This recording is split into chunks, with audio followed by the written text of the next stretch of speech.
Work was difficult on Friday. One of the factory's machines broke down.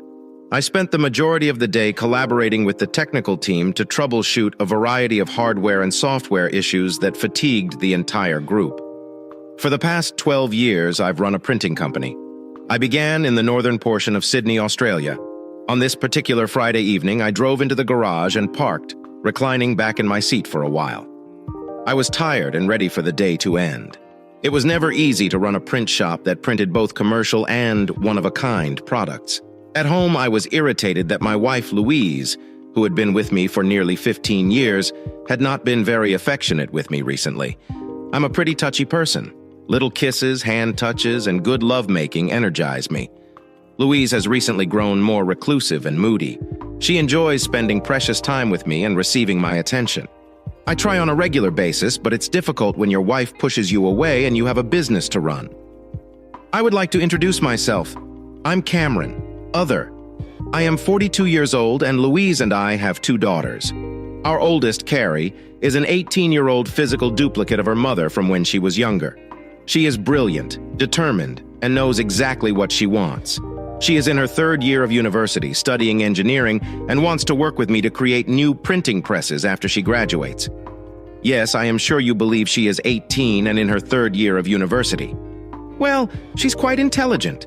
You'll also notice that I mentioned that Louise and I had only been married 15 years. This is due to the birth of Sarah, our 2nd daughter. We were happily married to Carrie before being married when we discovered we were pregnant with Sarah. Sarah is our bohemian child, to say the least. She is adrift, lacks strong opinions on many issues, and usually takes the path of least resistance. She is as smart as her sister, but she prefers not to put her knowledge to use. She has been a social butterfly for 15 years, spending the most of her time with pals or hooked to her phone, conversing on Discord. Both of our girls left for the weekend. Sarah was staying with friends, while Carrie went out with her boyfriend, Robbie. I expected them both to return home about Sunday afternoon, leaving Louise and myself alone. I sat there, pondering on the previous week, and beginning to push work out of my mind. With the girls out of the home, maybe Louise and I could iron out some of our recent troubles over a few drinks and a chat. I got out of the truck. A 2-year-old Ford Ranger snatched my backpack as I made my way to the kitchen. Louise wasn't around, so I took a glass, poured myself a crack in and Coke, my favorite drink, and put on some relaxing music. Getting comfortable. I stared at the paint on the walls, attempting to mentally escape the day. The broken machine appeared to be running again, but the missing revenue would cost us at least $10,000, and if we can't get it fixed correctly next week. It accounted for a significant portion of my Sydney-based employees' salaries.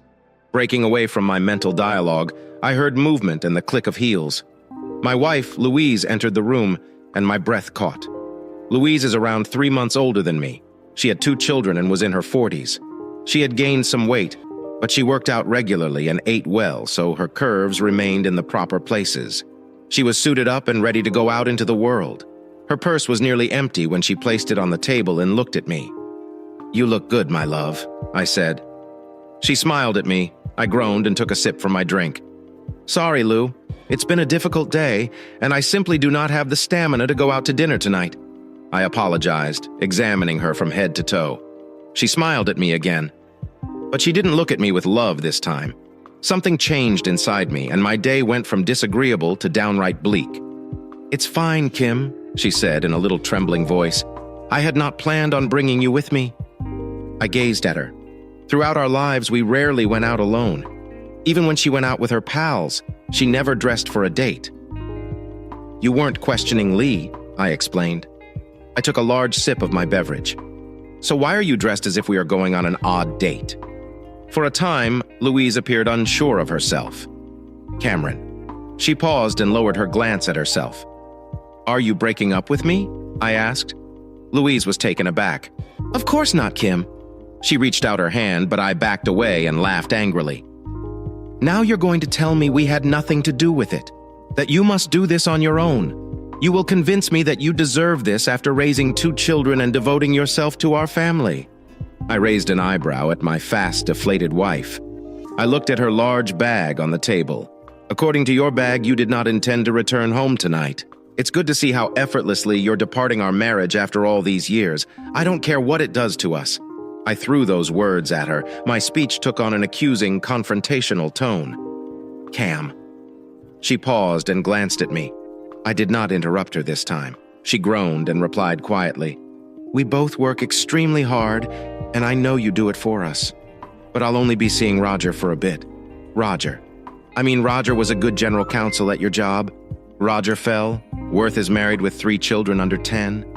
Is that Roger's Worth?" I asked for a while. My wife said nothing, but the panic in her eyes revealed that I knew exactly who her lover was. This caught her by surprise. She exhaled again. "Yes, Cam, that is Roger. He's been so wonderful to me throughout the last few months, since you have not been here." The nonsense exploded. What?"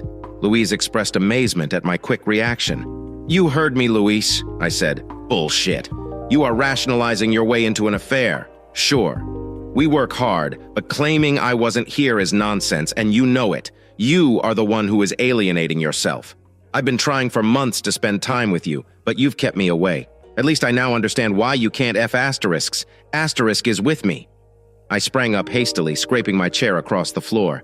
"Cameron, I'm not whining at you." She stuttered tonight. "I mean, this weekend was supposed to be our first time," she explained, embarrassed. "Right? So you'll be an even greater slut if you cheat on me for the entire weekend, rather than just one night." I stared at her before turning and heading into the kitchen for another drink. I was exhausted after work, but I needed another crack, so I was pouring a double when Louise appeared in the kitchen doorway. She was outraged, and for the first time, unafraid to express her emotions. Cameron, the other. I am not and never have been a whore. However, unlike you and your first love, Rose, I have never been with another man in my entire life. Roger assures me that I am not cheating on you because I am informing you what is going on. It is only cheating if I hide it. That's Lola. Dragging Rose into this is a cheap shot, and you know it. I nearly yelled at her, but she had the grace to look aside. "And you are really misguided, lovely wife. It is cheating if I do not accept it, and I cannot accept you having another man in bed. I'm assuming your new man is having the same talk with his wife." She stammered again. I do not know." Now she was staring at her sneakers. I snorted, chugged a double crack and Coke, then turned to face Louise. Her face was a stunning mask of emotion. He's probably lying about not being home and being tough to reach. I tried a different approach. "Has he kissed you already?" "What?" "Ask Louise. This is an easy question. Has Roger found it worthwhile to kiss you yet?" I highlight the question. She reddened. "Yes? Doesn't that speak it all?" I tried not to be angry. My wife has stopped paying attention to me, rejecting my attempts to get closer to her while engaging in increasingly physical interactions with another man. So I suppose that's it. "We're finished," I muttered, stepped out onto the back patio, and slammed the back door so fiercely that the entire house rocked. I sat down in a chair beside our table on the back veranda, ready for a long day's work. I wanted to come home and be with my wife, but she was telling me she was betraying me. It must have been approximately 5 minutes before Louise appeared at the doorway. Louise came out with a softer approach. "Cam, I love you, but I must do this. I've just felt so stuck over the last year.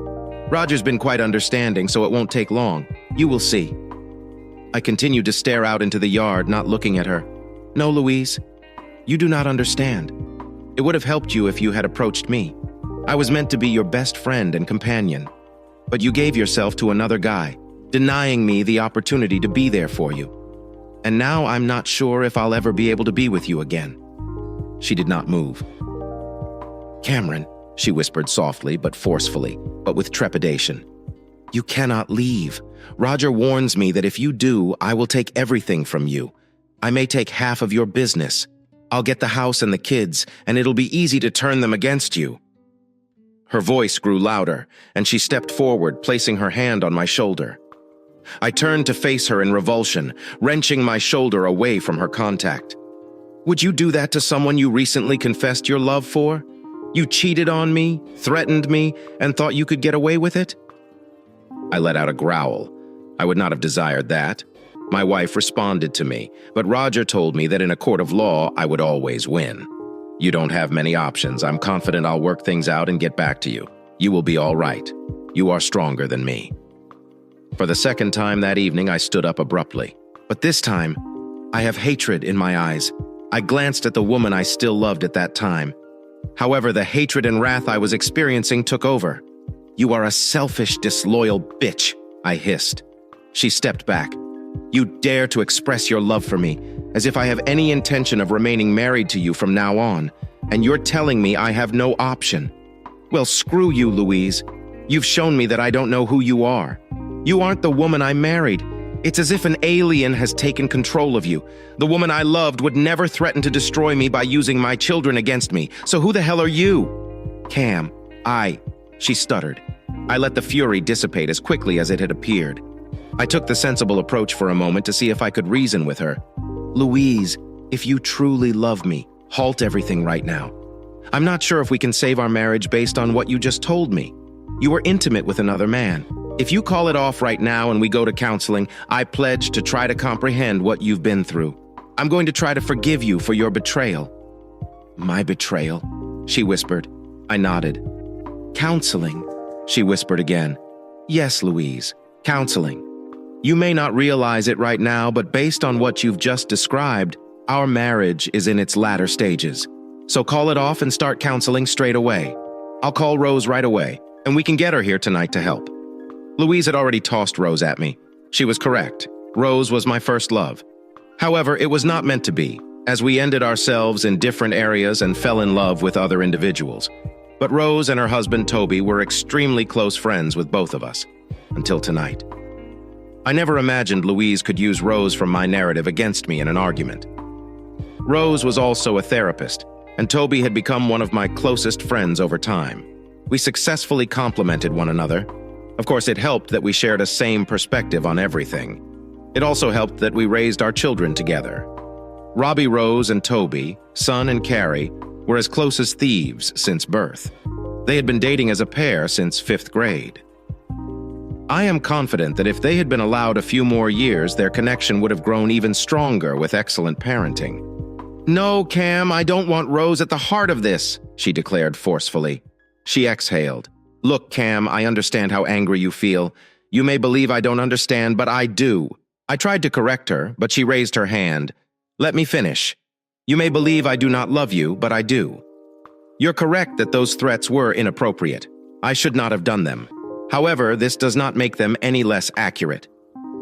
I gazed at the woman standing in front of me, wondering if the alien spawn that had infected her brain was proliferating. "I will make you a bargain. Cameron, I know I wounded you, but I'm going with Roger this weekend. I'll go to counseling when Roger and I finish. It may take some time, but if you believe counseling is vital to you, we will go there, when Roger and I grow tired of one another." "How about the girls?" I asked. "What about them?" asked Louie. "How do we tell them we are splitting up?" I spoke indifferently. "Cameron, we do not." She abruptly stopped talking and said, "We're not breaking up. I've already told you that Roger and I will eventually part ways. I will be back. The girls will not be affected in any manner. I'm talking rubbish again." I gazed at her. "What about me? Are you having fun with Roger? What about me? Where is the affection for me? What do you mean?" Louise paused again. "Louise, I'm an affectionate guy and you've withdrawn from me. You haven't kissed me for 2 weeks. I do not feel any affection right now, Louise.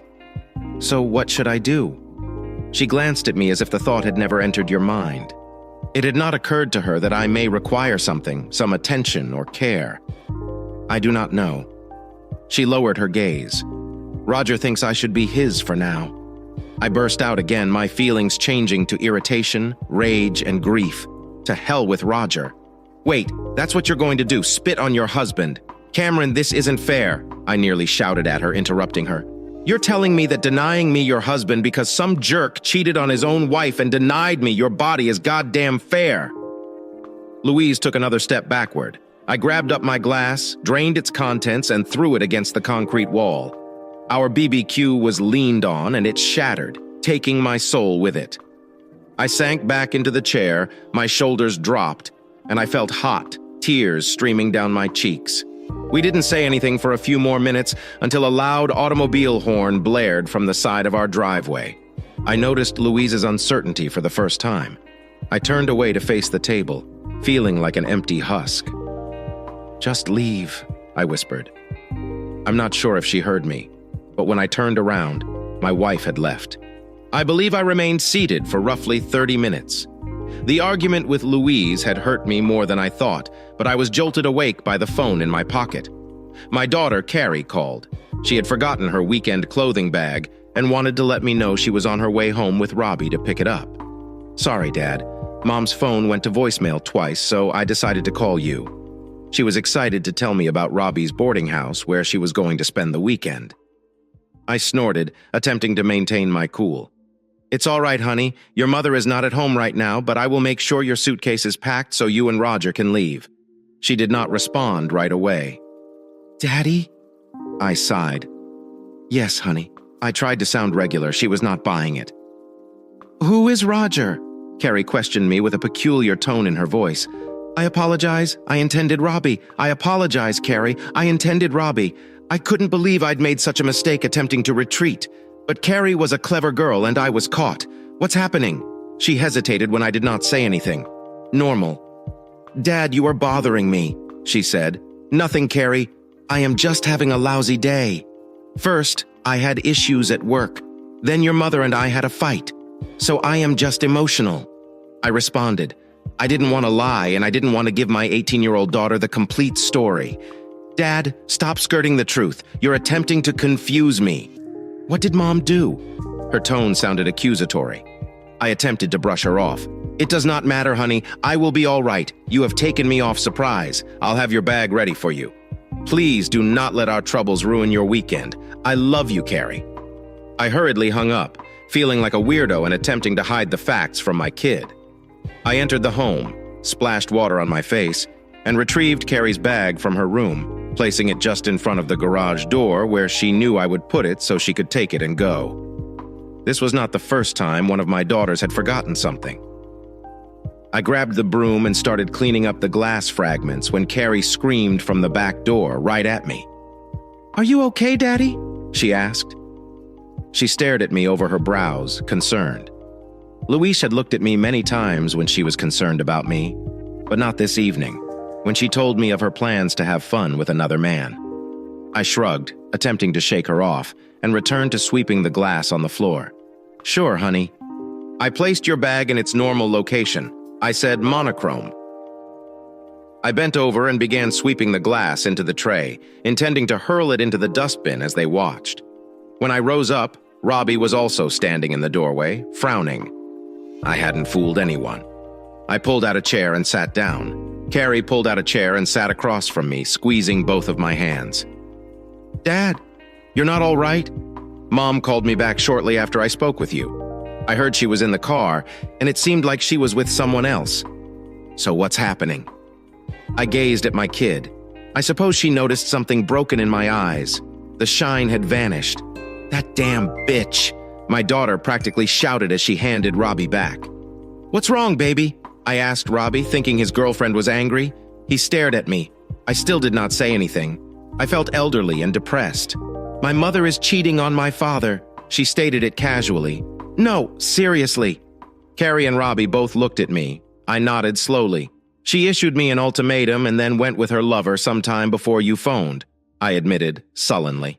They stayed with me for the remainder of the evening. Rose and Toby eventually showed up. Robbie arrived with Thai takeout cuisine, a fresh bottle of bacon, and wine. I gently told the four of us about Louise's betrayal and ultimatum. And everyone was shocked. "Dad?" Carrie asked. "Doesn't Mom remember your prenuptial agreement? Louise and I got married. I was launching a printing business. My parents handed me a 6-figure cash to assist with the initial funding. Their lawyers drafted a prenuptial agreement with various terms in it. Specifically, if one of the spouses cheated, he or she would only receive the clothing. The offended party would inherit 15% of the marital property, including the house, automobiles, and children. Throughout any separation or divorce, Louise kept the business out of her eyes." I shake my head. "I don't believe your mother did not think at all, honey. Remember? She said it wasn't cheating to tell me about it." Carrie snorted. "Cheating, Daddy, cannot be excused whether she informed you or not. It appears she has been emotionally cheating on you for several months. Sarah and I had observed for weeks that there was something amiss between you two. We simply couldn't figure out what it was." I nodded, and then it struck me. My God. Sarah, I need to talk to her. I need to let her know that everything will be fine. Carrie grabbed my hand again. Dad, please do not lie. It is not going to be okay. Mom murdered something in you today, and I'm not sure if I can forgive her. I said, she's still your mom.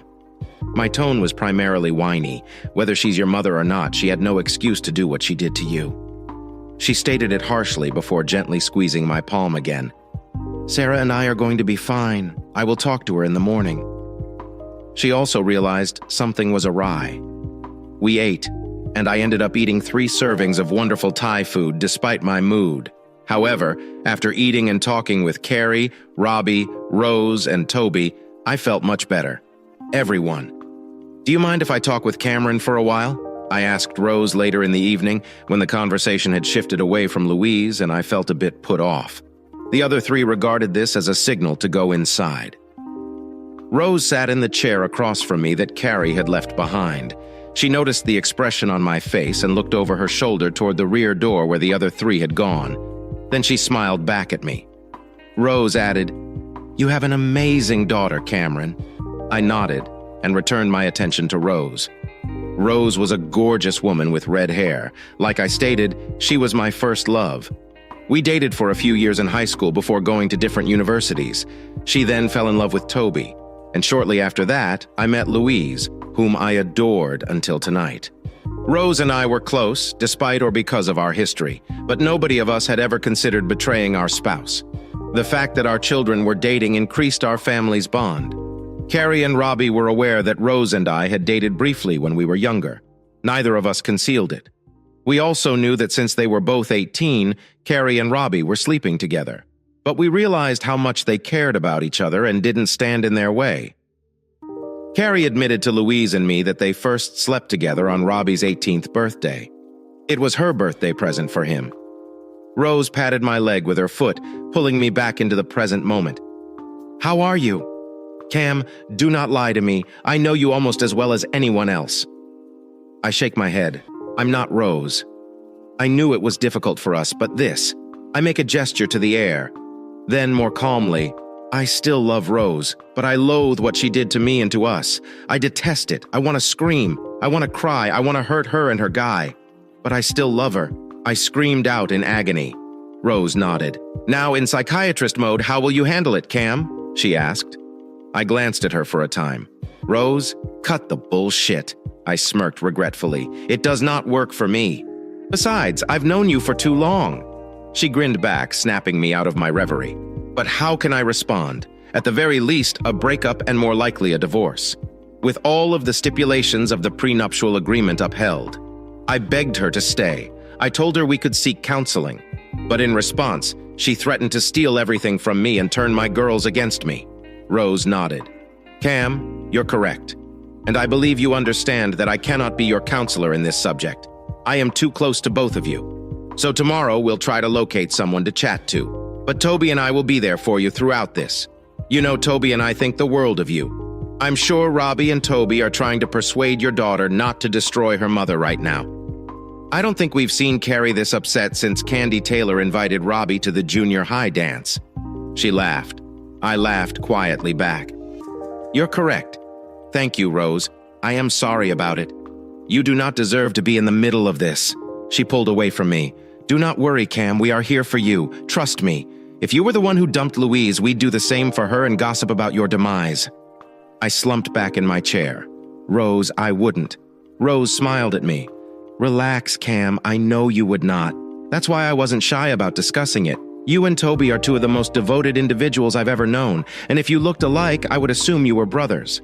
Toby was fairly short, just over 5 feet tall. However, he was stocky, muscular, with blonde hair and blue eyes. My employment requires me to have a mop of brown hair. I'm tall and trim, but not on Toby's level. I believe that is why I fell in love with him. His personality made me think of you. She murmured it longingly, lost in recollections for a while. We both laughed. It was an old conversation that had become less awkward with time, proving that today Rose and I shared a strong friendship. We talked for an hour about my sentiments, which were largely anguish and betrayal, mixed with wrath and an inexplicable sense of numbness. But Rose understood. We came into the house and discovered Robbie and Carrie cuddling together on the couch. Toby was sitting on one of the other chaise lounges watching a movie. "Hello, everyone," I greeted. Carrie was right beside me and hugged me. "Are you okay, Daddy?" she inquired worriedly. I looked at Rose, who smiled. "No, honey, I am not okay, but I'm really glad you're all here. It would be far worse if you weren't," I responded. She hugged me. "Dad, Robbie and I are planning to stay here tonight. We don't want you to be alone. But Carrie, how about your weekend?" I asked. Robbie brushed off my concerns. "Cameron," he said, "I can tell you right now that there's no place Carrie and I would rather be right now. We can do the weekend at any time. I already received the credit for the baby while you were speaking with your mother, so we can reschedule it soon." But Carrie was right. In light of what happened, I think you need us here. I didn't argue. And we parted ways that evening. Rose and Toby said goodbye, promising to bring breakfast in the morning. I said goodnight to Carrie and Robbie, then showered and read in bed for a while to take my mind off things. "We'll bring you coffee in the morning, Daddy. I know I won't get a good night's sleep tonight, so I can only guess how you're going to do," she told me. I smiled sadly, thanked her, gave her another hug and kissed her forehead, then retired to my room. I took a shower, finally changed into my work clothes, went back to my bedroom and sighed. There were reminders of Louise everywhere in the room. Even on the bed were things she hadn't put away going into the weekend without me. I threw them on the floor or in the closet, intending to stuff them into boxes with the rest of her things tomorrow. I was lying in bed on my iPad, reading one of the latest books in the Spellmonger series, a fantasy series I'd enjoyed following over the years. When my phone rang for a moment, I thought it was Louise, but it was Toby letting me know they were home and thinking of me. I thanked him by putting the thumbs up emoji. He replied that they would see us tomorrow around 9 a.m. I was about to put my phone down when a sudden thought hit me. I opened the Find My Phone app and sent a ping to Louise's phone. It sent a request for a location a couple hours away in the Blue Mountains, and I sighed. I took a screenshot to prove that she was running after me, and that got me thinking about our security system. We had one of those Swan security systems that recorded audio and video with cameras placed throughout the house, leading to a hard drive in a closet. We had 8 cameras dotted around the house. The ones in the backyard were set up to email Louise and I if they detected movement. However, all of the cameras kept a constant recording until the hard drive filled up, at which point the cameras began overwriting the previous content. The disk stored up to a week's worth of content for all 8 cameras, so I logged in and reviewed the footage from the back patio camera from tonight. Sure enough, the camera had captured footage of Louise and I discussing her infidelity when I went outside. I also checked the front camera and saw a large guy get out of a brand new BMW. Great. Louise with a kiss. And then they jumped in the car and drove off. I now had an ironclad confession and a video of her leaving me to sleep with Roger Worth, as well as a ping from her phone, proving she wasn't in my location. I pulled out my laptop, logged into Swan Security, exported the videos into an email, along with instructions on how to start the divorce process. While I was agonizing over the wording for the lawyer and just attaching the videos to the email, the phone rang. It was Louise. She must have still been awake with her lover, having heard the Find My Phone signal.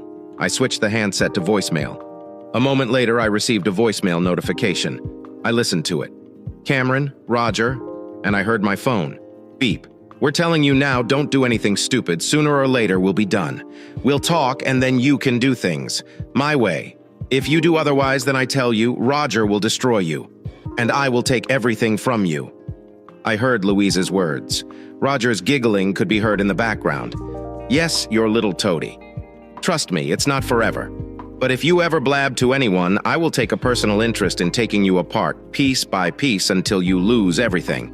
Your wife, your kids, your business. And let's not forget any respect you ever thought you'd have when Louise and I are done. She'll come back to you, just play ball and everything will be fine." As they hung up the voicemail, I heard them both laugh. For a moment, I was stunned. I'd heard a lot of rudeness over the years, but this guy's disrespect and outright arrogance shifted the focus in me, and I decided it was time to destroy them, not myself. I redrafted the letter indicating that not only did I want to serve Louise at her work with divorce papers as soon as possible, but I also wanted to file a lawsuit against Roger. Fellworth. A quick Google search revealed that Australia doesn't have an attachment, alienation law. But I wanted my lawyer to do something. I wanted them to hurt. I also wanted Louise and Roger to be sued for loss of income within my own business for either encouraging the affair or being unaware of the wrongdoing that was causing me mental anguish, causing my own business to suffer. I knew that these claims were unlikely to be pursued. However, simply suing all parties in addition to divorce and enforcement of the prenuptial agreement would be a huge blow to the couple's arrogance. So as I hit the submit button, I realized that I didn't have Roger's wife's information yet, but if I did, I would contact her and let her know what a cheating asshole her husband was. I'd like to say that after sending the letter, I slept soundly knowing I was taking action against the cheaters. But that would be a lie. I tossed and turned until the wee hours of the morning and even heard Carrie and Robbie get up before I closed my eyes. I listened. It sounded like Robbie was heading to his car to get the promised coffee. I put on my pants and shirt and headed for the kitchen. When I entered the room, Carrie saw me and hugged me tightly, asking if I had slept. I shake my head. "Me neither," she replied. "I tried, but I just couldn't. I just don't understand how Mom could do that to you," she complained. "I mean to us, not just you." We talked about her university studies for a while longer, trying not to broach the subject until Robbie returned with 3 very welcome large cups of coffee. I sipped the glorious drink. I've always loved cappuccinos. The chocolate on top only enhanced the flavor of the coffee, dancing on my taste buds. Simultaneously, Carrie and I sighed. Robbie laughed. "You're both exactly the same?" He turned serious. "So you haven't been sleeping either, have you?" "No. I was actually very busy texting with the company lawyer when I got a voicemail from Luis after I made a Find My Phone request. I spent the next 10 minutes explaining how I had put together a packet of documents to start divorce proceedings with Roger and their place of work. After playing the voicemail, Louise and Roger had left me. I could see Carrie trying to hold back tears as she listened to the message. "That woman is not my mother," she said quietly, wiping her eyes with a coffee napkin. "My mother would never be cold enough to insult my father or allow another man to humiliate her husband like that." Robbie and I were in complete agreement. It was about 10 o'clock in the morning when we started wondering where Rose and Toby were. They told us they would bring breakfast around 9, so we started to worry an hour later. Robbie tried calling first his mom, then his dad when he couldn't get through. I tried that too. I called Mom's house, the cafe where we always went for breakfast. And the owner, Josie, an elderly lady in her 60s, whom we all knew by now, confirmed that Rose and Toby had picked up breakfast around 8:30 on their way to my place.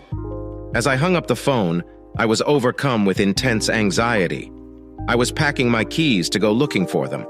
When Robbie's phone rang, he picked it up and within a minute he was lying on the floor with a pale face. I took the phone from him. "Hello? This is Cameron Other. I'm the father of Robbie's girlfriend. Who am I speaking to?" said I. "Mr. Other. This is Police Constable Colin Sharp. I want to tell Robert the sad news. His parents have been involved in a major accident." I inhaled sharply, looking at Robbie lying on the ground, almost comatose. Carrie wrapped her arms around him, looking at me desperately. I asked a question. "Are Rose and Toby all right, Constable?" There was a pause. "Mr. Other. I take it that Robert can't talk right now." I replied that he was Mr. Other. "Can you get Robert to give me verbal consent to speak to you on this matter?" I managed to get Robbie to say yes. The officer paused, catching his breath. Around 8:45 this morning, the getting car collided with an out-of-control B-double semi-trailer that had failed its brakes as a result of the accident. Their car was practically destroyed. I am very sorry to hear that Mrs. Giddings is currently in surgery. Unfortunately, Mr. Giddings did not survive. I think I turned just as pale as Robbie as I sank to the ground. Toby was dead and Rose was in surgery. I cleared my throat. "Which hospital?" I asked hoarsely. Carrie started talking about the hospital in a panic. I could see she was on the verge of tears too, realizing something serious had happened. I swallowed hard. Now was not the time to lose my temper. They are both in the Royal North Shore Hospital. May I assume that you and Robert will be there soon? She asked. A note of sadness could be heard in her voice. She acted professional, but I could sense that the stranger was having a hard time. "Yes," I mumbled, getting detailed information on where to go and what to say when we arrived. 5 minutes later, the three of us were out the door. Within half an hour, we were already outside the trauma unit of the hospital. The nurses were doing their best to reassure us. Questions about how Rose was doing were Toby's body, was whether Rose would survive. What was wrong with the other driver? Were asked constantly. Constable Sharp came in and introduced herself. We talked for the next 20 minutes.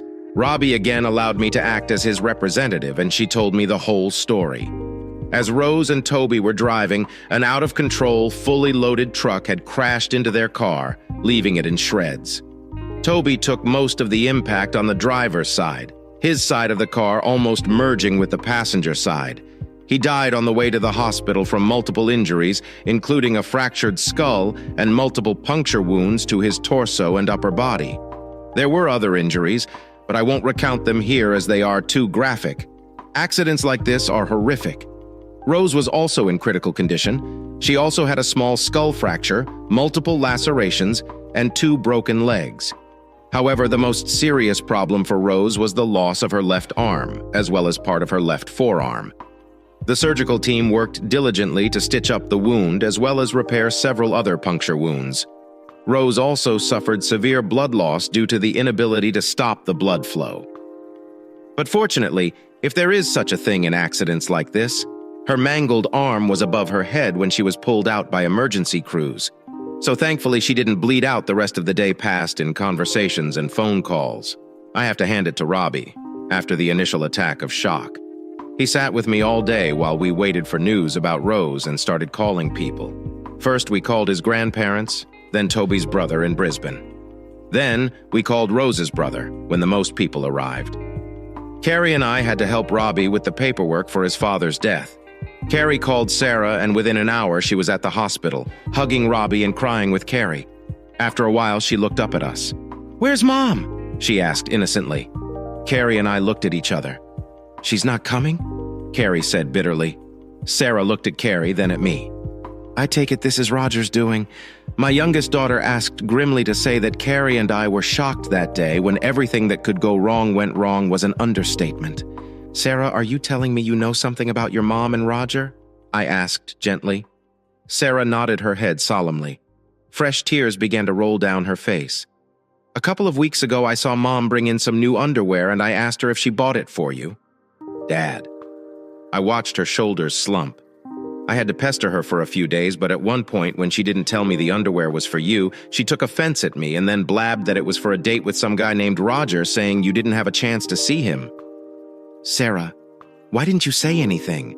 There was an accusatory note in Carrie's tone. "I do not know." She looked at Carrie. "We were talking about Mom and Dad living apart lately. I didn't know what to do and I stayed as far away from home as possible. Once I found out what I didn't want to know, I didn't want to run into Mom. She stared at me. Or with you." "Sorry, Dad." I hugged her. "It's okay, baby girl. I wish there was something I wanted you to say. I didn't know until last night, but it's okay." She started to cry. "I'm so sorry, Daddy. If I had said something, maybe Aunt Rose and Uncle Toby would have." She never finished the thought.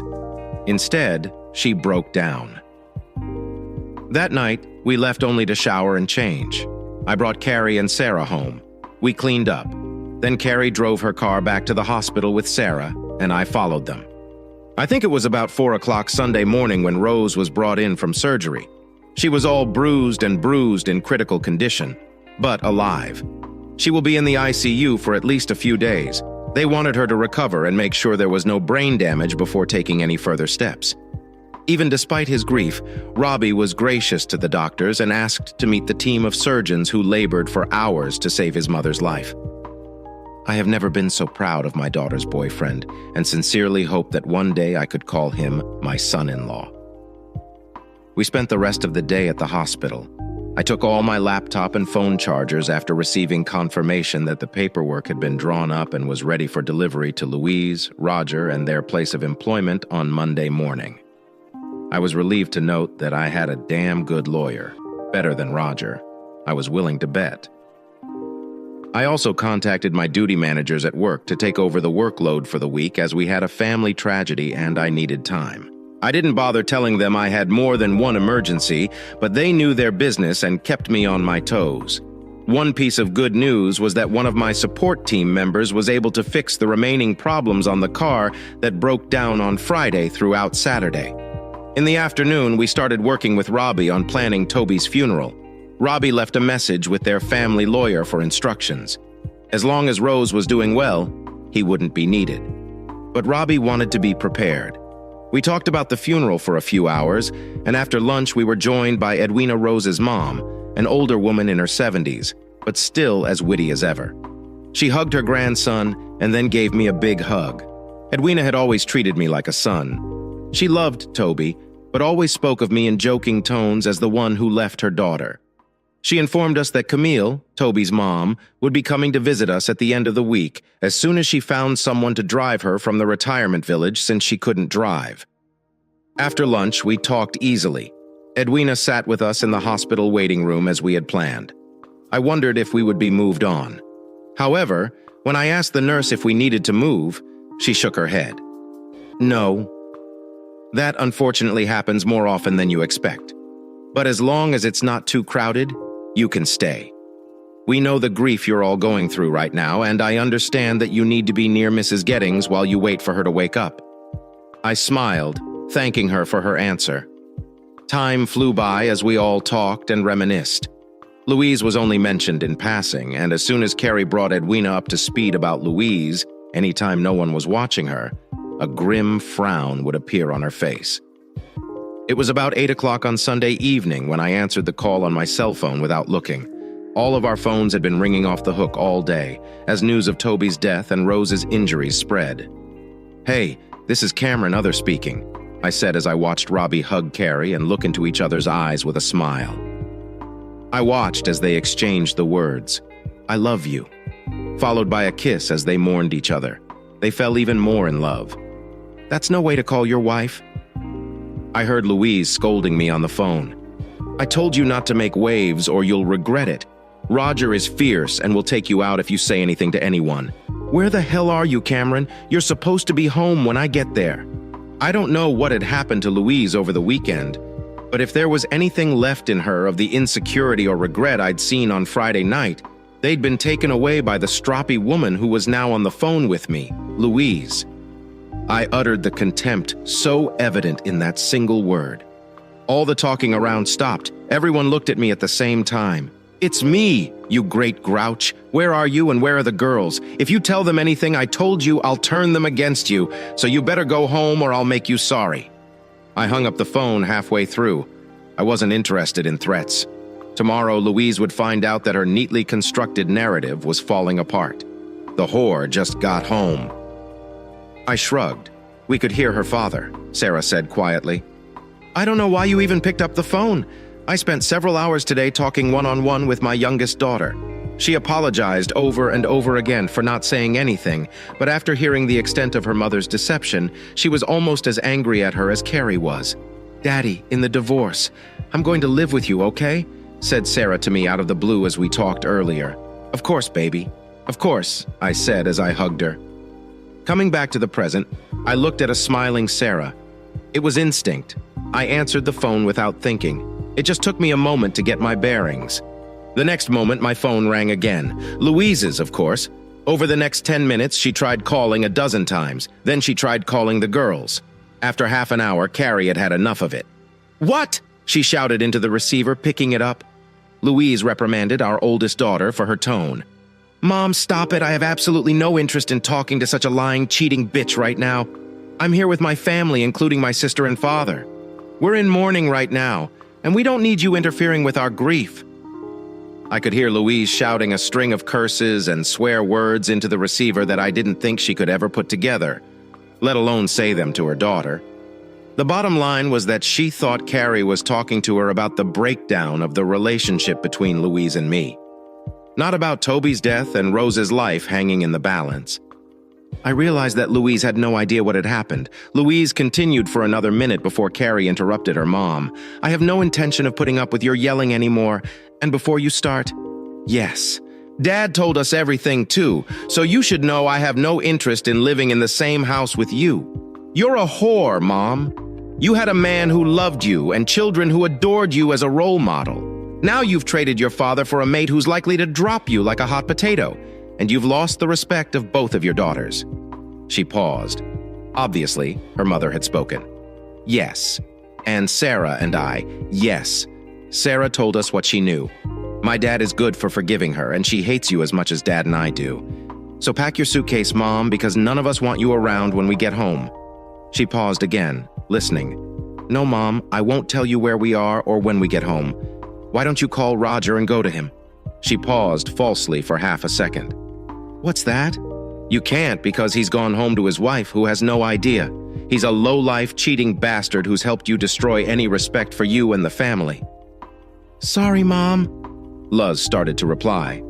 "Sorry, Mom, I think they announced our flight. I'll talk to you later," and hung up. She looked at all of us, staring at her, then pointed to her phone in her hand. "Wrong number," Carrie said simply. Despite everything that was going on and the seriousness of the situation, everyone giggled. Even the nurses at the nurses' station across from us, and we went home for the night, promising she'd be back early in the morning. Meanwhile, Sarah and I were getting ready to leave for a few hours. Carrie and Robbie would stay longer, and Sarah and I would return around midnight and switch places, letting them go to sleep. Sarah and I were putting things in our bags when the trauma nurse came up to us. "She's awake," she said excitedly. We all smiled and everyone burst out laughing very nervously. We then asked about Rose's condition. "She is being seen by a doctor right now. She is really out of it, but since she is conscious, you will all be able to see her for a little while." For the next hour, we took turns examining Rose. Well, that is what we could see. Almost every part of her was sheathed in something medical. There were wires coming out of almost every part of her. Rose's head was wrapped in bandages, but what was most disturbing was the sheathed stump of her left forearm. "Hi, Petal," I said, using my nickname for Rose. When we first met, I called her Petal, my Rose. If anyone but me called her that, she always got an earful. "You gave us quite a scare, but I'm glad to see you're on the mend." She couldn't speak yet because of the breathing tube in her throat. Of course, she was still under the influence of the potent medication. But there was a question lingering in her eyes that I didn't want to answer. I shook my head, and she understood. A single tear rolled out of her left eye and quickly soaked into the bandage. I couldn't touch her, and so on for the rest of my visit. I sat with her and talked quietly about how proud I was of her, that she was my family, and we would all get better together. When I left the room, the nurse handed me tissue. I had been crying, but I didn't even know it. I thanked her and went back down the hall. A half hour later, Sarah and I hugged Carrie and Robbie and headed home. Sarah and I were tired to the bone. We managed to sleep for about 3 hours before we headed back to the hospital to give Carrie and Robbie a break. Although now that Rose was awake, we were all somewhat relieved. We smiled as we drove, talking about the dream and how glad we were that Rose was awake. But then we both frowned as we pulled into our driveway. There was a strange BMW X5 parked in our driveway.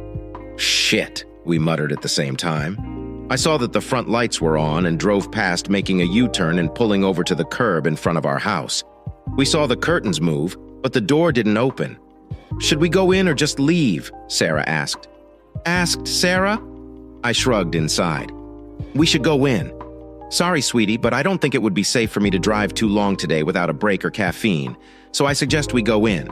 You'll go to your room, close the door, and try to ignore what I'm sure will be an unpleasant conversation." "Are you sure, Dad, that I can stay with you?" I smiled. Sarah hated confrontation. That was one of the reasons she hadn't said anything to me.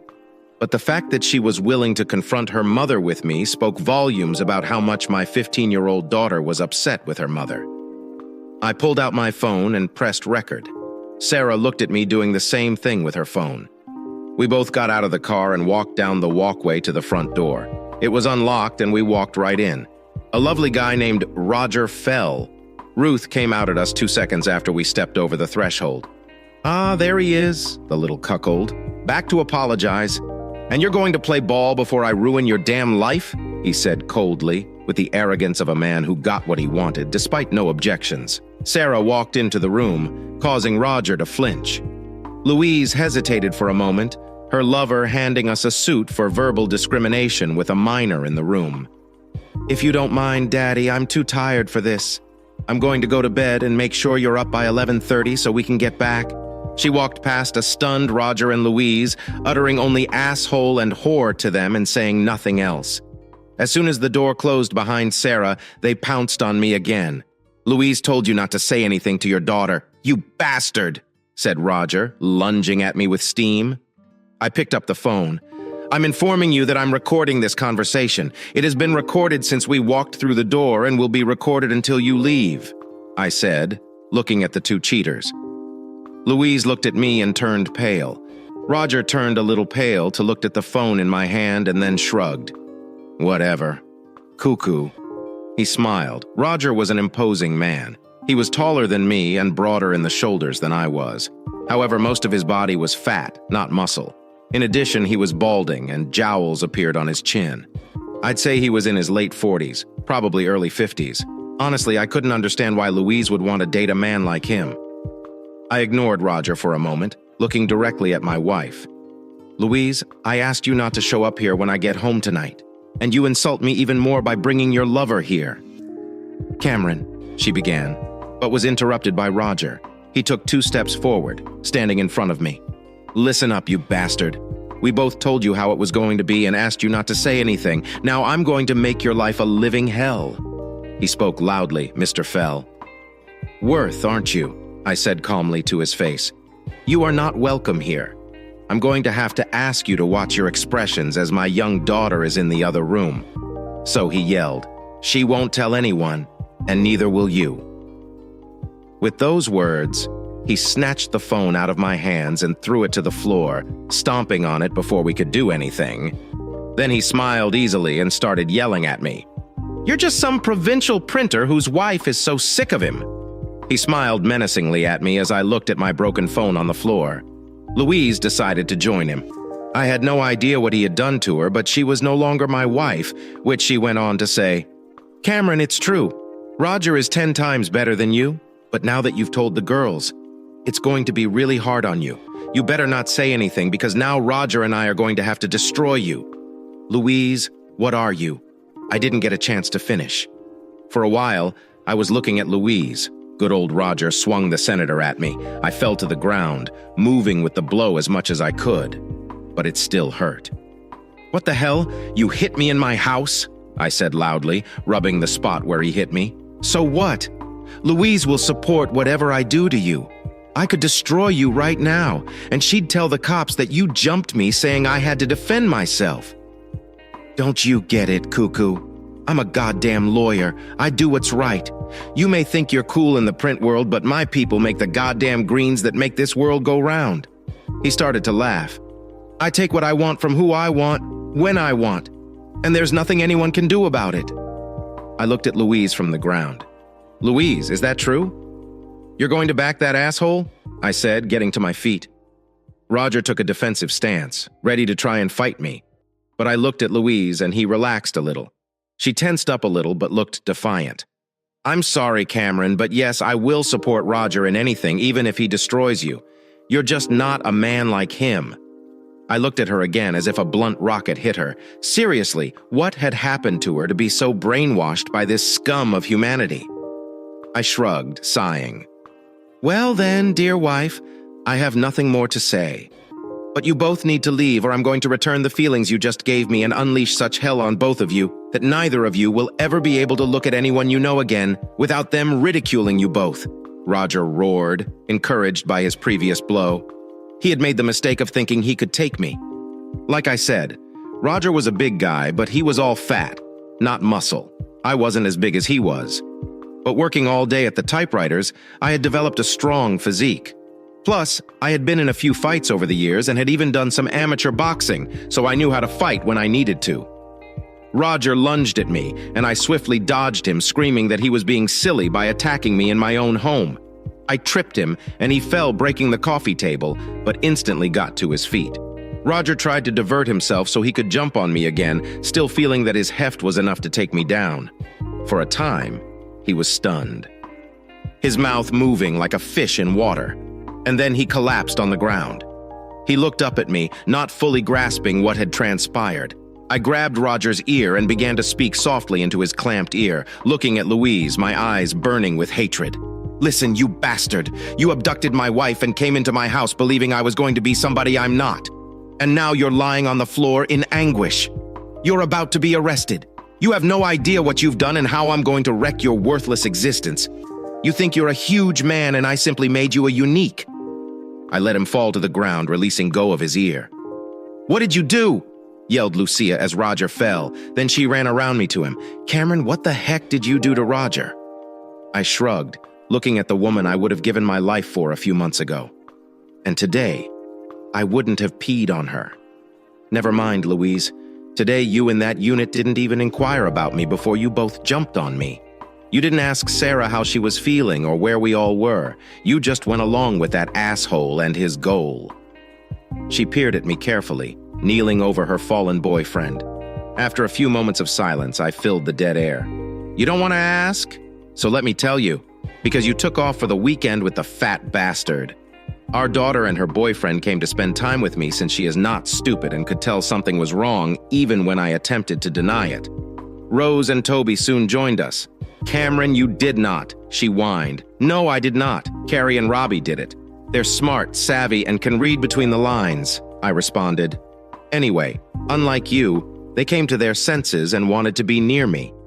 And then went home, offering to bring brunch on Saturday morning while we figure out what to do with you and Loverboy."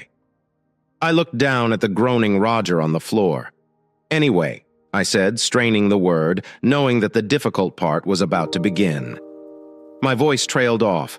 Rose and Toby were on their way here with breakfast from their mother when they were hit by an out-of-control vehicle. Toby perished, and Rose is currently struggling for her life in the hospital. It was all over the news. So if you hadn't been sick and bothered to watch the news or ask, you would have discovered that one of our pals had died and another may not live. I let it settle in for a while, but Louise had the audacity to growl at me. "It is not my fault, Cameron. We told you not to say anything. They would still be alive if you hadn't said anything. It is your fault, not mine, that they have died." "No, it is not, Mom. It is your fault." Our daughter spoke while standing at the doorway. She stared at me. "The police and ambulance are on the way." She stared at her mother again. "I have no idea who you are, but you aren't my mama, and it is your fault. Uncle Toby has died, not Daddy. If you hadn't cheated on Daddy, this would never have occurred." Her gaze dropped to her hands. "This is also my fault. Perhaps if I had said something to Daddy, he would have stopped it." Sarah began to respond. "No, Daddy, I know I should have said something, but the blame is on her feet," pointing to her mother. She returned to her room, and Luis and I simply stared at each other. We could immediately hear the emergency sirens, but no one responded. When 2 police cars approached, mayhem erupted. Luis attempted to explain that I had attacked Roger, who was whimpering on the ground. When asked if it was her husband, she stammered and said yes, but I had already beaten Roger. I shared my side of the tale. An ambulance arrived, and Roger, who was quite sick, was brought out on a stretcher. The ambulance left, and I believe the cops were about to arrest me since I was the one who attacked someone. My wife was swearing that it was entirely my fault. When Sarah returned to the room, "I apologize, Mr. Officer." She spoke to the man who was questioning us. "But I have a video that confirms everything my father stated, including the fact that this man threatened to kill my father and that my mother would lie to keep him safe from my father." She held out a USB drive to the officer. "What? So Roger destroyed your phone?" asked Luis, unaware that the police officers were still in the room listening. "Mom, Dad had a premonition that something would happen. So when I went to my room, I positioned my phone at the base of the door to capture everything." She stared at the officer. "I'm sorry, but given what I've heard, I can't say I feel secure around my mother. Please don't make me stay with her, but she stated she would support this man regardless of what he did to Daddy. I'm terrified since I heard him punch my father at least one before." Sarah came over to me and hugged me while glancing at her mom. After then, nothing mattered. Sarah, a minor, had evidence and testified against Luis. My wife was detained and transported to the gatehouse for the night. When Luis was taken out, she looked at me but said nothing. After everything that had happened, we had no time to sleep. So, as exhausted as I was, we showered and changed clothes. Then I drank some coffee and drove back to the hospital. When we entered Rose's room, Carrie and Robbie were sitting in chairs, leaning against each other. Carrie gasped when she saw my face. "What happened, Dad?" As she noticed a bruise appear on my face where I had been hit, we spent the next few minutes detailing her mother's and Roger's visit. I then said that I punched him in the balls to show him I wasn't a cuckold. Rose let out a muffled grunt, and her awakening eyes looked at me with sadness. I stammered, "Rose." "I apologize, Petal. If I had known you were awake, I would have blanched, recognizing I had played a role in Toby's death in front of her. Of course, she knew when I revealed it before, but I could have been more tactful."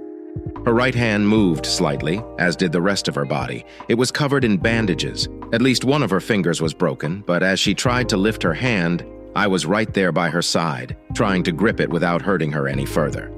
"Are you all right, Rose? Can I get you something?" "Do you need a nurse?" I inquired, and then added blink once to say yes and twice to say no. No. She blinked twice, then 3 times slowly, twisting her unbending fingers on my arm. I didn't move for the remainder of the night. The following few weeks passed fast. Louise's parents released her from jail on bail the next day, and then began calling me various things until Carrie brought them out in the open.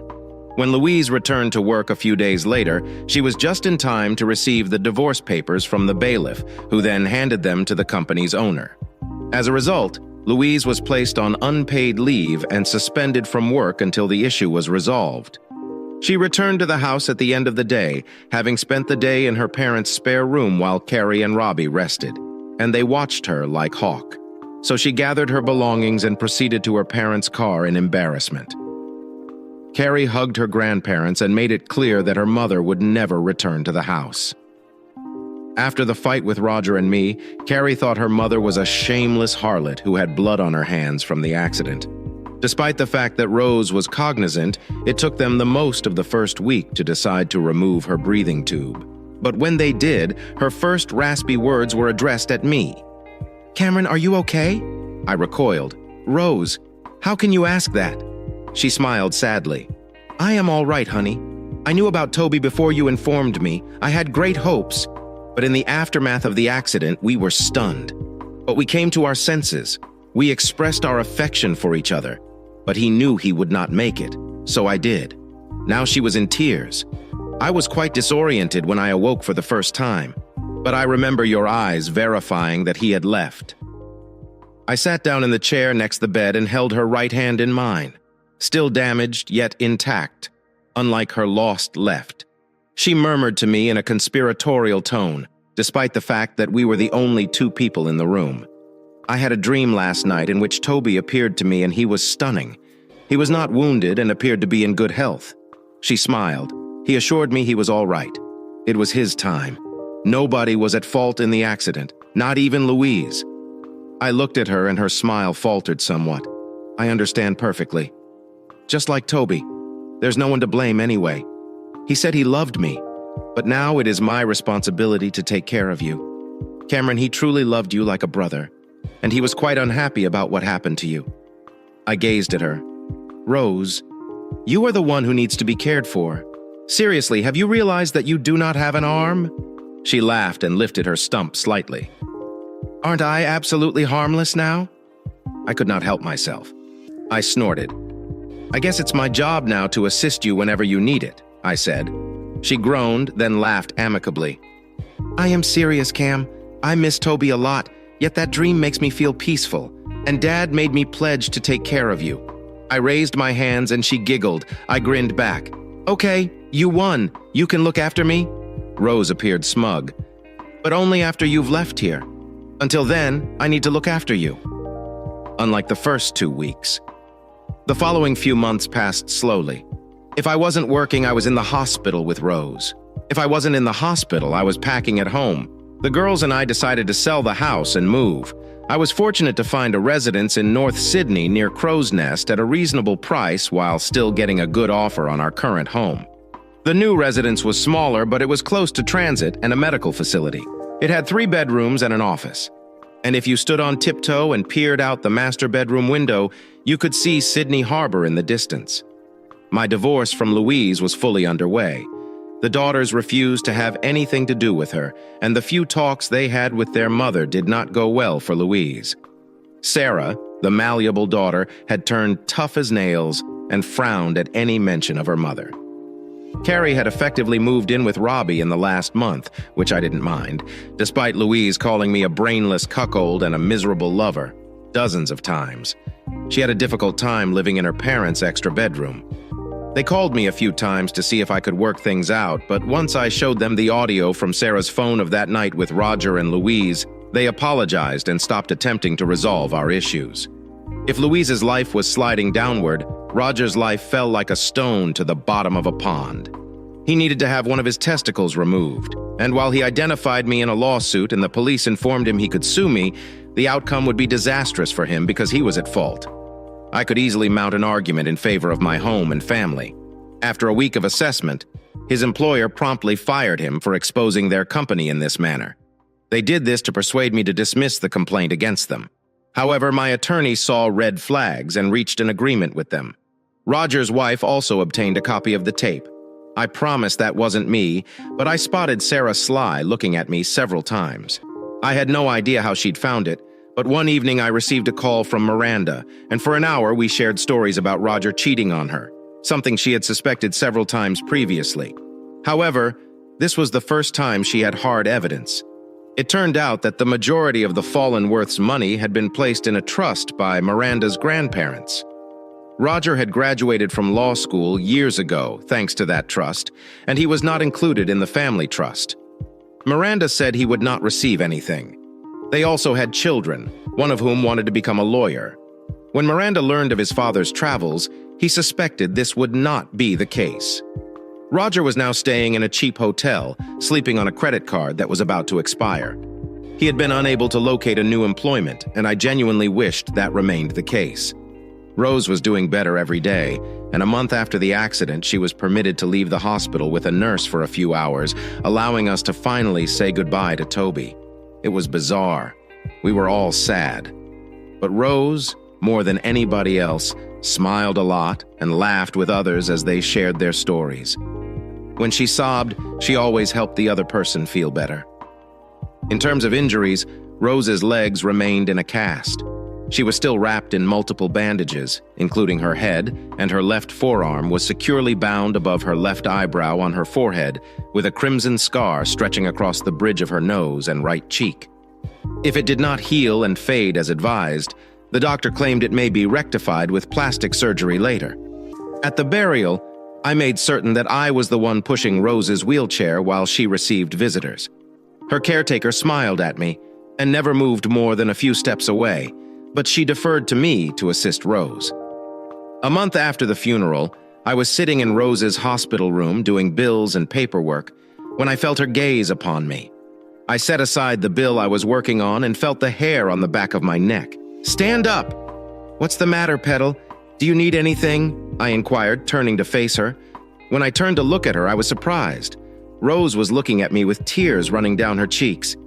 "Cameron, She attempted to respond immediately. I was on her side, arms wrapped around her. I held her while she sobbed and looked at the monitors, which showed only a slightly higher heart rate. She was fine. It was emotional. The psychiatrist at the hospital suggested it may happen as soon as she awoke. She was concerned about others, not herself. "She knows everything is going to be okay. I'm here. I got you. You will never have to walk alone. You are aware of this," I remarked, soothing her. She cried even harder and nodded, clutching my hand with her good arm, which was now free of bandages. "I understand, Cameron. I just miss him, you see." She looked at me pleadingly. "I miss him, Rose. Believe me, I miss him. Toby was my best friend. I miss him. Louise did what she did. If it hadn't been for you and Toby, she would have held me tighter." "Will things become better?" she inquired in a moment of agony and weakness. "I do not know," I responded quietly. "I want to believe that it will. Toby is gone, but you are still here. And we have children. That must signify something." She remained silent for a moment. Then I felt her. "Relax. Thank you, Cameron. I don't know whether I could have gotten through without you. Do you realize that as you become older, you become wiser? She giggled softly, uncomfortably. I stroked her hair, running my fingers through her thick, curly mane of red hair before leaning over and kissing the top of her head. You are welcome, Rose. Without Toby and Louise in my life, I've realized I need a best friend. Are you interested in this job? I inquired, still clutching myself to her. Rose performed unexpectedly. She reached up and kissed me. I kissed her back, my heart racing with emotions I never expected to feel for Rose again. Romantic love. Then I realized what I was doing and backed away. Rose, I apologize. You are my best friend. More than that, my oldest friend, and I am madly in love with you. But I do not know. Hell, we are still mourning Toby. She sighed and snuggled close to me, and I hugged her without hesitation as we sat in her hospital bed. I understand, Cam. I understand what you're saying, yet I feel something. It never left high school, she claimed. That night, I had a difficult sleep. I must have tossed and turned for hours before falling into what I quickly understood was a dream. I'd never seen a bar like this before. It was a vast bar, and it appeared that traveling from end to end would take a long time. There were tables everywhere, and people were sitting around drinking and playing darts or pool. The issue was that everyone was losing focus. I knew they were present. I even said hi to a couple individuals as I passed past. I even received a greeting from the blurry outlines of individuals. I noticed they were smiling at me, but no matter how I stared, they remained out of focus. It was a wonderful dream. I was going to walk to the bar when I noticed someone blurry. He was sitting alone at the table. When I approached, he turned and rose to meet me. Toby?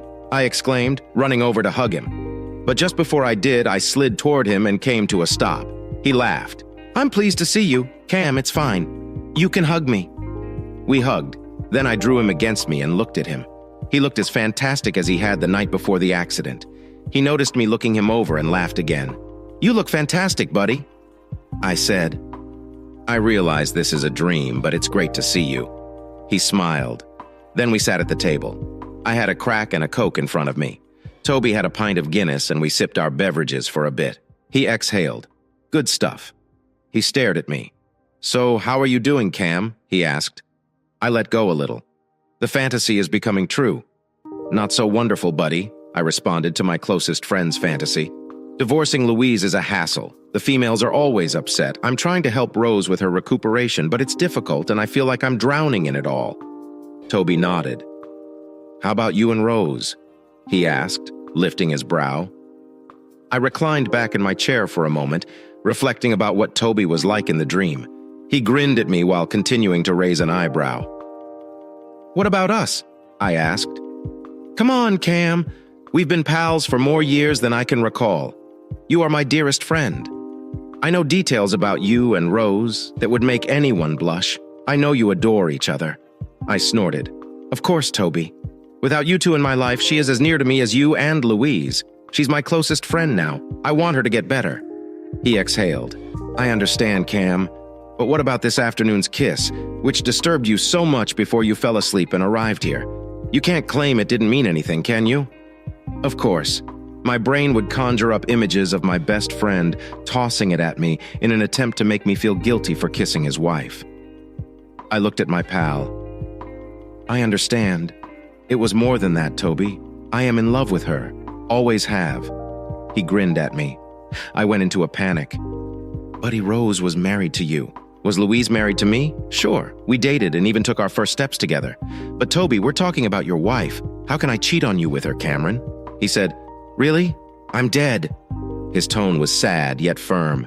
Rose, you both cannot cheat on me, like you have so many years ahead of her. She deserves someone who loves and protects her as much as I do. Look, Cameron, you stated that Louise is already out of your life or would be shortly.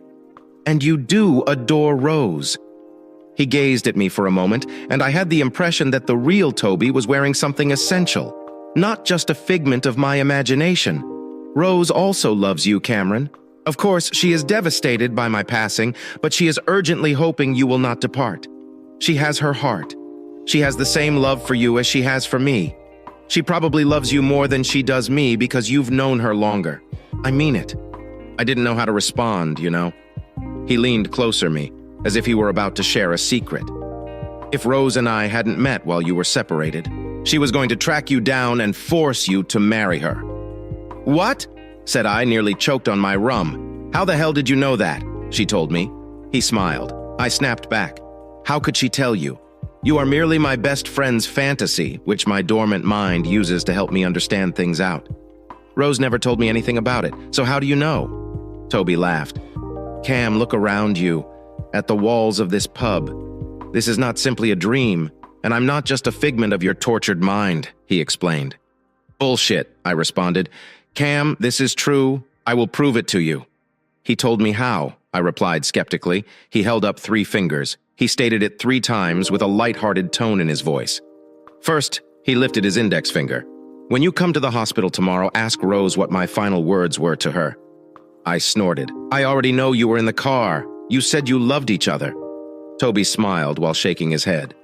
Well, that is partially correct.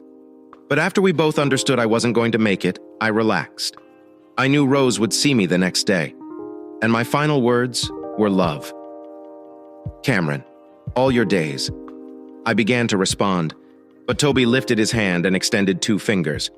This time. Second, Luis will show up at the hospital tomorrow. It won't be pretty, Toby. This isn't the way. Third, he interrupted me, this time elevating. 3 fingers. My mother will bring Rose and you each a delicious chicken salad sandwich from the Asian sandwich store in North Harbor. So, you know, she was thinking about you both while she drove. Wear yellow sandals. I looked at my pal. He laughed at me again. Toby, how do you know? It's a dream, and you've died. I spoke to my pal. He touched his nose as if it were a secret. I'm not at liberty to say. He told me. It's a miracle I was able to meet Rose through you at all. But I was requested to meet you, so I did. I'm happy. Be able to spend more time with you. I didn't believe him, but I had to admit that I was delighted to see him as well. So if that happens, what should I do? Marry her? I asked. Toby laughed again. That is up to you, my friend. But if you marry Rose, you will have my blessing. He lifted his drink and dragged me from the booth to the dartboard. That's something I couldn't say when I was living. But love her madly, Cam. Whatever you decide, I will be proud to be your best friend. Toby and I spent the next hour playing darts and occasionally singing bar tunes. We were even joined by other clients whose names I cannot recall, except for one other guy. It was as if he was watching out for the establishment or was a key role in the business. But as we drank and danced, the tavern faded from view. My last memory was of Toby leaning over me, hugging me, and thanking me for being his friend. We said our goodbyes. I awoke to hot tears flowing down my cheeks. I felt both sad and happy. I even had to say goodbye this time. By the time I shaved and dressed, I had almost forgotten about my dream. I came into the office to check in with my bosses. Everyone knew I was spending a lot of time working on Rose's hospital room and getting ready to move in the coming weeks. My assistant prepared all of my paperwork for the day, took the ones I worked on yesterday, and led me to the conference room where I spent an hour working with the managers on my floor before coming to the hospital. I came at lunchtime, and Rose smiled as I entered. The physicians informed her that while she still had a long way to go, she would be able to return home in a few weeks. She had been grumbling for days about how tired she was of her hospital bed, and while she had been able to get a bed with a window, she wanted to get out of those 4 walls. I felt happy for her. She would benefit greatly from settling in at home. We were chatting about her sleeping in her own bed when Camille, Toby's mother, strolled in. I didn't know Camille as well as Rose's mother, Dweena, but we were friendly, and she smiled as she entered the room. She responded in a warm, cheerful tone, "You look so much better today. Cameron is also extremely well-dressed and attractive. You're so kind to take such fantastic care of Rose. I know Toby would be proud of you," she added, leaning in to kiss Rose. I stopped dead in my tracks when I noticed the yellow sandals she was wearing. Rose noticed the blood streaming out of my face. "Cam, what is wrong?" Rose and her mother-in-law both stared in the same direction as I did, toward Camille's feet. "Is there something wrong with my sneakers, Cameron?" Camille frowned. "I ordered them on special order yesterday." "No, Camille, I am sorry," I said. "Sorry, it was a dream last night. Your sneakers just served as a reminder to me," I said, attempting to wipe the thought away. Rose stared at me for another minute while Camilla fussed. Before I forget, I picked up your lunches from an excellent Asian sandwich shop in North Harbor. They serve the most wonderful chicken sandwiches, she exclaimed, pleased to tell me how they build them with everything that can fit in 2 hands for only $6. Camille said the words chicken sandwiches, and I mumbled them along with her. Cam, are you all right? Rose expressed concern. I looked at Rose, Camille, the sandwiches she was unwrapping for us, and her yellow sandals. It was a dream, I assured myself. Just a ridiculous dream. I tried to convince myself it was a coincidence. I attempted to defend myself by informing both ladies that I was simply exhausted. Camille didn't know me well enough to complain, but Rose gave me a look that indicated we'd discuss it later. So we ate the sandwiches. And Camille was correct, they were great. Imagine layer after layer of chicken, lettuce, tomato, cheese, beets, pineapple, salt, pepper, and delicious fruit relish, sandwiched between 2 pieces of incredibly soft but crusty bread. And you've got a lunch that will make your taste senses dance. After lunch, we sat and talked about nothing, chiefly the weather and how we were going to get Rose home. I had already begun to relax, stopped worrying, and was sinking into the afternoon calm when Louise entered the room. Louise was wearing pants and a blouse. Her hair was tied back in a bun. She does not look good, to be honest. Maybe a little slimmer than the last time I saw her, but not too horrible. She held a bouquet of flowers and a wrapped gift in her hands, but she waltzed on as if it were meant to be. She moved as if the previous few months hadn't happened. Rose, it's great to see you. You look great no matter what, said Luce. She looked around the room, then noticed me, and her demeanor immediately changed. Cameron, she growled, what are you doing here? It is your fault. Rose is here and Toby has died. You had no right to be here. As soon as I divorce you, I'll make certain Rose is taken care of, and she won't have to see your ugly face again. I rose to my feet. Storm clouds were gathering. Leave, said a thin voice. Everyone turned to see Rose crying on the bed, turning away from everyone and towards the window. Rose, it's okay. I will get Cameron out of here, Louise said. No, he is staying. So you're leaving? She spoke as tears streamed down her cheeks. I took a step toward Louise. Louise, you should leave, I replied sternly. For once, listen to me. You need to leave. Louise jumped up from her seat. She threw the gift to the floor. A distinct crackling sound was heard. The flowers were thrown at the wall.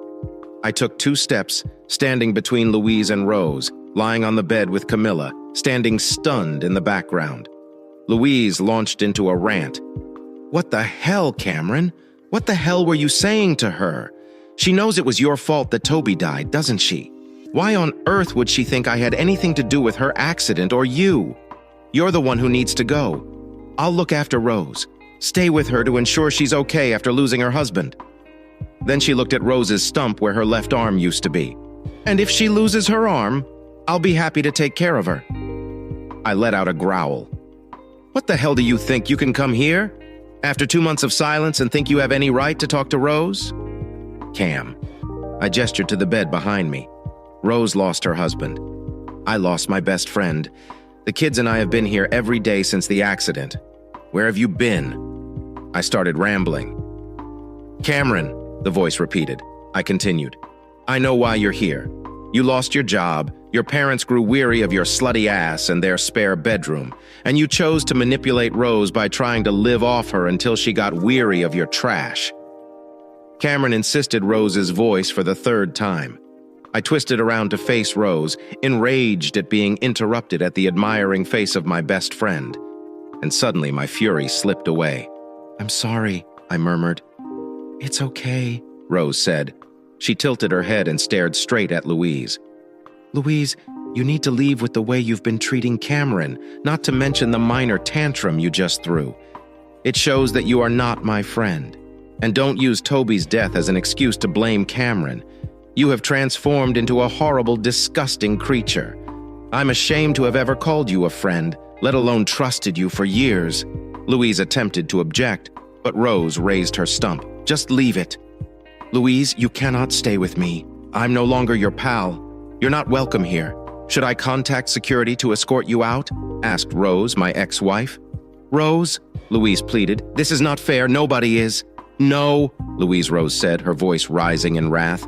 What is unfair is that my husband has died and I am permanently disabled because you decided to shag. Your husband is one of my closest pals.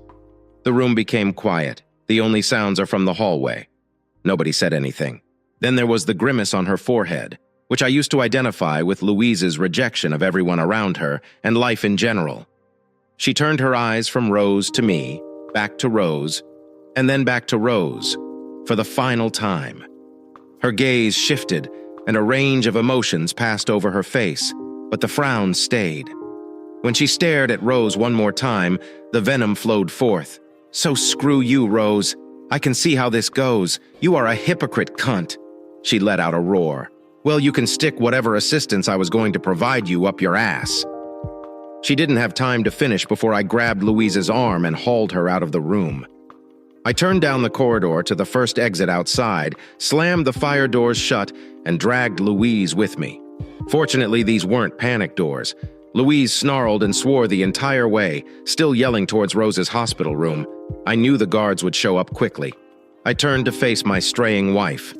Louise, I don't know what's going on with you. I'm not sure what made you go from a lovely wife and caring friend to a horrific bitch. However, this is the end of it, I told her aggressively. Louise, thank God. Say nothing, recoiling rearward. Cameron, she mentioned. No, Louise, you're finished. You have ruined every relationship around you, from your daughters to your friends. To me, no one. And I mean no one wants you within 100 meters of us. You've transformed into a selfish bitch who doesn't appear to care about anyone around you. The doors opened, and 2 big security guards emerged. They spotted Louise and me. Are you okay, Mr. Other? I asked Peter about the biggest of the 2 guards. I waved him off. Fine. Peter Lewis was slightly concerned and upset to see Rose in the hospital bed. She was on her way out, right? Louise? I glanced at her. The guard was not deceived by my words, prepared to massacre Louise. Instead, she looked at me, then at the soldiers, shrugging. Sure. I will see you later, Cameron, she added. I shake my head. I hope not. The 3 of us watched Louise depart. They then led me back into Rose's room where Camilla and Rose were whispering. After ensuring Rose's safety, the guards left. The cleaners entered the room to clean up the debris, and Camilla emerged 20 minutes later, hugging me warmly. Thank you, Cameron. You are now responsible for her. She requires your assistance.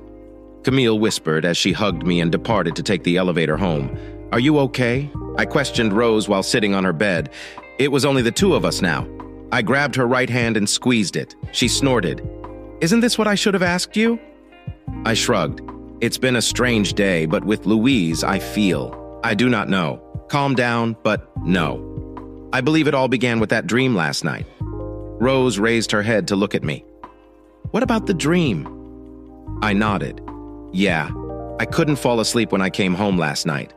I flushed. I believe she knew that our kiss was somewhat to blame. Anyway, I could not sleep. I tossed and turned, and I had a dream about Toby in the pub. Rose nodded, nearly understanding. It was bizarre. I knew it was a dream because it was a large tavern with other people present. However, they appeared to be out of focus. Rose finished for me. Her gaze fell on mine, and I believe my surprise was evident. Yes, they were out of focus. Except for Toby and another guy. I don't remember the other man, but Toby was very obvious. We were talking. He explained what needed to happen today for me to realize this was not a dream. Camille's shoes, Louise's looks. Toby stated that it would all happen. I looked at Rose again, and her eyes said she believed me. Was there another one? She asked timidly. I nodded. How did she know? I gazed at her. A tear fell from her eyes, and she grasped my palm. I didn't want to ask the question while being terrified and hoping for love. Cameron. All your days? Rose spoke gently but carefully, gazing into my eyes. My breath drew Rose's attention. I asked. She nodded, and more tears began to trickle down her cheek. These were Toby's final words to me before we both blacked out in the vehicle accident. They were the final words he ever spoke to me in this life. My tears joined hers. How did you know? I whispered lightly, barely a whisper. Toby, when you told me you met in the pub, I knew he did as well. Told me I was brave, but I needed to let go and continue to adore you as I always have. He said you wouldn't be able to ask the question when the time came, so I had to tell you our final words. With those words, we sank into each other's arms. I wrapped my arms around Rose in the waning light of noon. We cried. As we sobbed, we chatted gently about the man we knew as a friend, lover, husband, and parent. We mourned our mutual loss together, growing closer in our shared sadness. The evening came, and the hospital's operations proceeded. Rose made place for me in the small hospital bed, and we continued to hug each other as best we could, both of us exhausted. Finally, we plummeted. I kissed the top of her head and said, "I love you, Petal." Rose snorted slightly in response and said, "I love you too, Cam." After that day, we gradually improved. Sarah, Carrie, and Robbie found us the next day, huddled on the bed under a hospital blanket that the nurse had apparently tossed over us during the night. Sarah clapped her hands when we awoke, and they all stood there staring at us in our slumber. I tenderly kissed Rose's lips before standing up and stretching. Carrie smiled and kissed Robbie this morning. We explained the most of yesterday to Louise, excluding the part about sleeping with Toby. Later that week, we all agreed that Rose would not be returning home after her discharge, but would instead live in with Sarah and me. Our new apartment was closer to the hospital, so we agreed Carrie and Robbie would stay in Rose's apartment and rent out the other 2 rooms to other university students, with my and Rose's permission, of course. By the time Rose was discharged, she was no longer wearing formal casts, but rather stiff textile ones that could be removed as needed to allow her to heal. We all got a good look at the stump of her left forearm, which had healthy skin growing around it. Although Rose was disabled, she had mostly accepted it. In addition, Rose's skull fracture has healed. Fortunately, there were no complications other than a little concussion, which was treated at the hospital. Her homecoming was one of the happiest days she had in years. But after witnessing our relationship bloom and hearing our tale, the physicians advised Rose that she might resume a fulfilling relationship after she returned home, albeit with care for the first few months. The kids had already brought many of Rose's clothes and personal possessions into the new house, even placing them in the master bedroom with mine rather than the spare room as we had agreed. To be honest, I didn't mind the insolence. When we arrived home, we spent a few hours conversing with the kids. However, after supper, Carrie and Robbie proceeded to Rose's old house, while Sarah excused herself to visit a friend for a few hours, leaving Rose and me alone for the first time all day. A few weeks later, Louise, a wonderful divorce was finalized. Our assets were formally divided thanks to the prenuptial agreement. Louise received virtually little. She didn't touch my business, which was pretty valuable. The sale of our original house was left to me, and even though I wasn't meant to, I wrote her a check for $40,000, which was little less than half of our total savings. Why did I do this when the prenuptial agreement obliged me to give her half that amount? Well, there were 2 reasons. First and foremost, Louise's actions had ended any relationship with us. I intended to give her enough money to leave her parents' house and start her own life. I heard she had been offered a job in Wollongong, so we wouldn't have to see her anymore. I hoped that giving her this money would encourage her to move. Besides, it added 0 to the amount I gave her, so I wasn't out of money. Speaking about Roger, it appeared like he was in problems when he couldn't find work. He began selling drugs to a dealer and within a week sold them to an undercover cop. So he's currently doing a 2-year sentence for narcotics peddling. To me, it could not have happened to a better man. 6 months later, Rose and I married. She looked stunning in her wedding gown with a bouquet on her belly. She was self-conscious about her appearance and experienced a couple spells of despair. But with the kids and me by her side, it didn't last very long. Rose also switched occupations. But after earning a degree in psychology, she began counseling others who had lost limbs, including herself. 2 years after we married, the government honored Mom on Australia Day for her efforts to assist individuals with disabilities in need. In her speech, she thanked her family and friends before inviting me on stage, identifying me as the primary reason for her success because I helped her get back on her feet following her injury.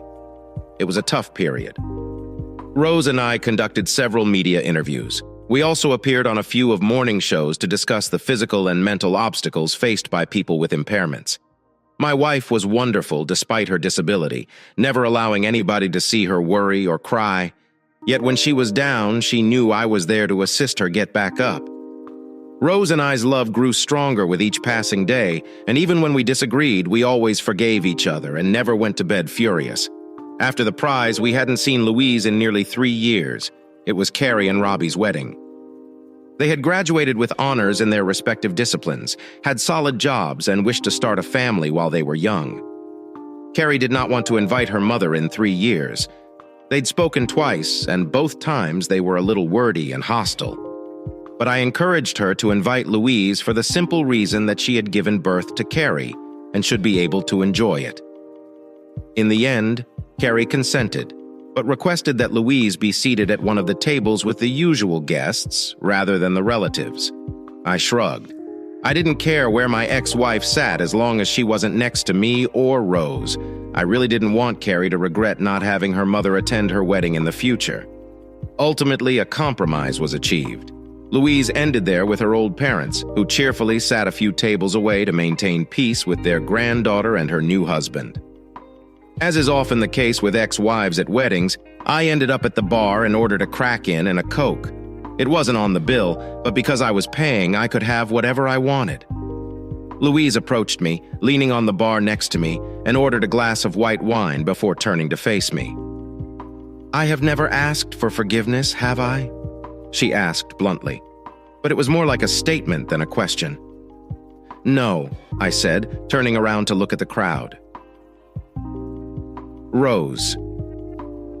Sarah and Carrie were standing at opposite ends of the room, giggling over something. I smiled, but then again, I never imagined you'd be, I told her, ending the sentence. Louise sighed. "You're correct. I wasn't myself then." "A complete and utter mess I made of myself," she claimed, I said, accentuating the final syllable and taking a sip from my drink. Rose smiled at me before frowning when she noticed Louise next to me. I shook my head slightly and she nodded, recognizing that it was not a big problem. "I saw you both at the Australia Day Awards and have been following your progress since then." Louise expressed sadness as she observed my wife, her former friend, laughing with our daughters and realized she would never have that type of relationship with any of her daughters again. "She hates me. They all do, right?" Louise looked at them, then at me, and finally into her wine glass. "Louise, hate is a strong word." Then upon consideration, I smiled. "No, it's the correct word to describe their opinion of you. However, the fire eventually dies down. Who knows what'll happen in a dozen years? Perhaps the females will call you." I felt more than saw Louise's shoulders slump, and she turned to face me. "How about you, Cameron? Do you despise me?" my ex-wife inquired. I shrugged my shoulders. "Hate, abhor, and despise. Take your pick." I heard the band begin tuning their instruments in the background. I smiled to myself. Soon I'll be able to dance with my daughter. "But you persuaded Carrie to invite me out tonight. So if you detest me so much, why her?" I turned to look at Louise, and for the first time all evening, I saw her as different from the one I knew before. She was hollow. She had a haunting expression in her eyes, and her hair didn't only look fantastic or covered in unsuccessful dye. It appeared like it had retreated slightly from her hairline. Overall, I recognized that the woman I had loved was broken. I examined her for another minute before responding to Louise. No mother should miss her daughter's wedding, even if she was a disgraced whore. However, I did not invite you here to make you feel better. I asked you here to ensure that our daughter marries with a clear conscience. I paused and tipped my drink at a couple passing by. That is all. And if I never see you again, I will consider myself a happy guy. With those remarks, I moved away and joined my family for the wedding dance. I heard sobbing. I apologize. Unfortunately, her behavior elicited no pity for the remainder of the evening. We danced, ate, and laughed. I never saw Louise again. We found out from her parents that Louise died a few years later. It was shortly after Sarah had become engaged to the doctor. Yes, unexpected. I didn't see that coming. But at Sarah's engagement party, we discovered that Louise had ovarian cysts that had become irritated. She died in a hospital bed with only her parents by her side. She did not want anyone to tell us anything. She was quite depressed. Roseanne and I kept each other's secrets. We reared our grandchildren together. We journeyed over the world, seeing sights and wonders. We've gone all around the world spoiling our grandchildren and probably even great-grandchildren. They knew Rose and I loved each other, and that love hasn't faded with time. When I gazed at my Rose, I saw the girl with whom I fell in love at the age of 18. I married a woman at the age of 40, a wicked smile from a granny reaching 82, and I knew today would be a lucky day. I knew in my heart that I would be cherished until my death. Thank you for taking time to hear today's story. If you loved the story, please like and subscribe if you haven't already. If you have a tale to share regarding your own or someone else's circumstance, please do not hesitate to contact me. Take care.